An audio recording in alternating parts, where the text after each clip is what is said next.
Hey, hi all. So in previous video, we did the project setup as well as writing the test page objects as well as the test case. So in this video, we are going to look how we can execute the test case. Okay. So let's start. So for test case execution, there is an extension. So in the extension, you have to type playwright,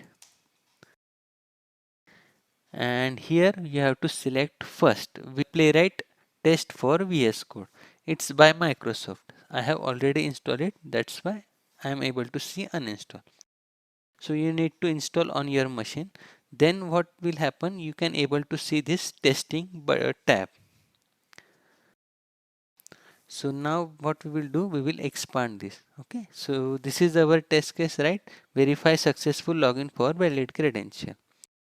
One more thing I forgot to tell you, you have to add this flag, headless equal to false. Okay, so by default it will be true. So what is this flag? So if we make this flag as false, then we will able to see the UI, so we can able to see the how the automation is executing. Okay, so all the things are in place, so we just click on the run test button. Okay, so just click on the run test. If you see, the execution has started. Okay, so execution is completed. Now you will see the magic of the web control. What is the benefit of writing the web control way format?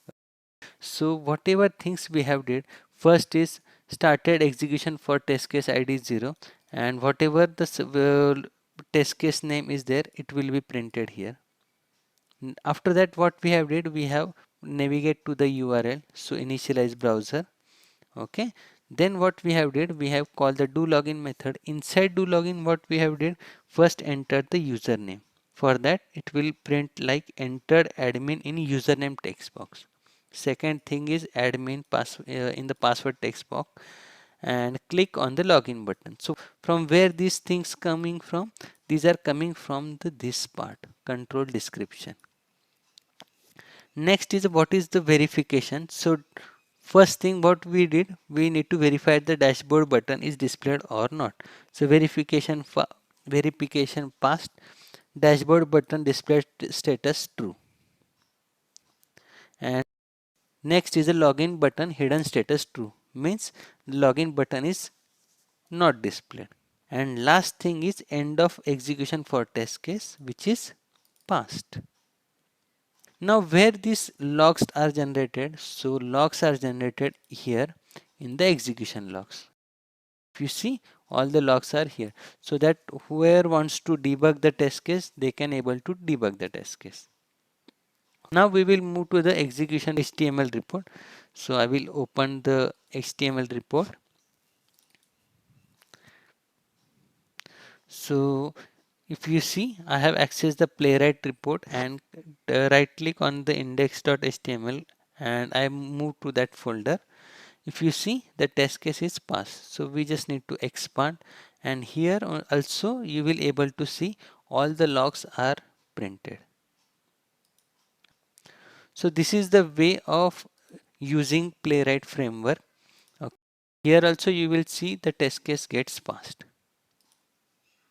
So let's do one more thing. Let's explicitly fail the test case. So what we can do, we will type the incorrect password. So I just type it this way, and I will again click on the run button. So let's see when the test case gets failed, how logs are printed.